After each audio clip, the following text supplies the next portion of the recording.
Following on from my recent video on footwork, today I'm going to be focusing on Matteo Manasero's footwork from a variety of different angles.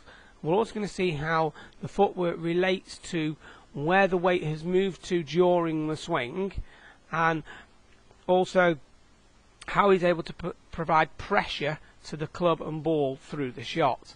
Now, with this slight side rear-on view here from the Open Championship, we will see very evidently how this right hip turns back this way. So this then tells us that the weight is moving into the inside of the right foot. We set Matteo back, we see that right hip's clearing. So the right hip's turning back, which is creating depth. So the right side's turning away, and the depth created from the right hip turning back and the right shoulder creates the space for the arms in front of the body. This is then seeing the weight go into the inside of the right heel, and this is a deep turn. Okay, so he's turning into the right side. This is also viewed from the rear view right here. Okay, we put two lines on the hips here, and we will see how the hips turn inside a barrel and how the tailbone right here moves towards the target. So, as the left shoulder stretching across over the inside of the right thigh, how the hip has turned deep. So, where it was at address, that's now been replaced by daylights or by the board in the distance near the caddy's bag. This has then given a lot of width to the arms, keeping the right elbow in front of the hip. But this movement has then allowed him to turn the weight into the right heel. It's never gone over the outside of the foot, so he's never sway loaded across or made this old school type move that we see some of the Leadbetter type students making, where we see them turn over the right side. This is very much a turn into the right side. So it's a very modern pivot, but with the weight moving into this area. You could almost say this is a modern view of a Hogan type pivot in the backswing. From this ahead front view here, we clearly see how this right hip turns back. So you can see it against the boarding in the background, against the Rolex writing, how that hip has turned back. So this is creating all of the space from the arms. He has a very wide arm swing, but basically he's just kept the arms in front of the body. It's a deep hip turn. The weight's on the inside of the right foot here into the inner right heel, and the weight has just rotated back. When we have a look at it from the front view,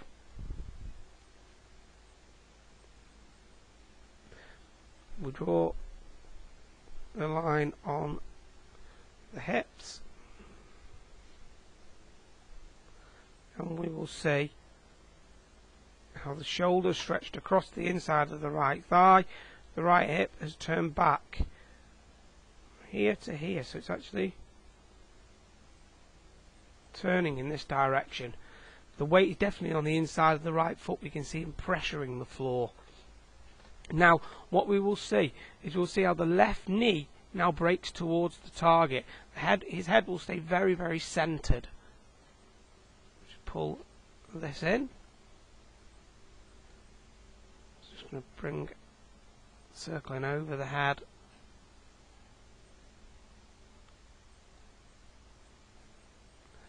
The head will stay pretty centered.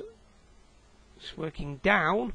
Okay, which we would expect it to work down, because he has his right hip, right shoulder together through the golf ball so well via the left side pulling that if his head didn't go down and he didn't lower himself, he would essentially miss the golf ball. So this happens as a reaction. Okay, so the left knee, left hip, left shoulder moves away from the center point being the chin, but focusing on the footwork here, what we see is the weight's now over the outside of the left pivot point being the left foot. So we see how the left foot is now rolling. So the inside of the left foot is coming up, and the outside of the right foot has come up. Both feet are rolling towards the target. Okay, so what he has to do is he gets over the left pivot point and then around. So the weight is going over the outside of the left foot, and as he starts to clear, the weight goes into the left heel, which then starts to see the left leg posting up now, as the whole of the left toe box is now up in the air, but the right foot is rolling towards the target. So the right foot is going in this direction, as the left foot went across like that in the transition. It then goes very quickly into the heel area here. So we see it's going across, then into the heel area, and then rolling up onto the toe. But we never see the right foot ever go in this direction. It never goes back out over here towards the cross. It's always moving towards the target, then rolling up onto the toe. This is exemplary footwork. Is really key to being able to provide ground force in the golf swing, which then allows you to hit it with leverage and shaft lean at impact. Now you have a look here at Manassero again. We can see how this right hip turns back very deep. Because if we go like this and draw a little line down off the back, so he turns through and into that line, which tells us a very deep turn. It's a key then to show that the weight has gone into this right heel. What he then does is makes the transfer across. As I was saying before, the right elbow, right shoulder, right hip are all together via the left side leading. But now, so hence the reason the head goes down, and now we see that the feet are rolling. See this right foot? You're not seeing the heel exploding off the ground. Instead, you're seeing both feet roll towards the target. So he's using the ground for the leverage and to provide the power. You compare this footwork with Ross Fisher. Okay, we're going to see now how he almost has both feet in the air. Okay, so he's going to have lost his touch line. It's going to go forward. We then see the cervical spine here flattening a lot as the lower lumbar spine's gone forward and very vertical.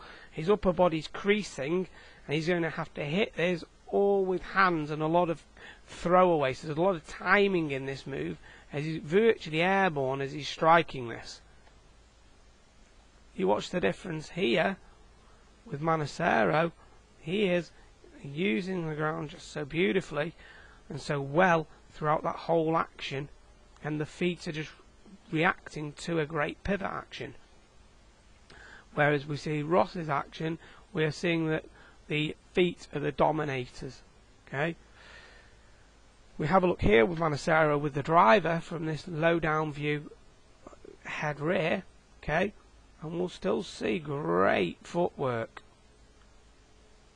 Both feet are moving towards the target. It's just very different. So he's providing a lot of leverage from the ground, whereas Ross is pushing away from the ground, therefore having to throw it with his hands. So people who move away from the ground like Ross is here will tendency to flick at it with the hands and arms, bringing the timing of the hands into the moment of strike, whereas people like Manassero are going to be using the ground as their to create their leverage in the golf swing and to allow them to create some lag, but also get a really solid strike on it. When we see it from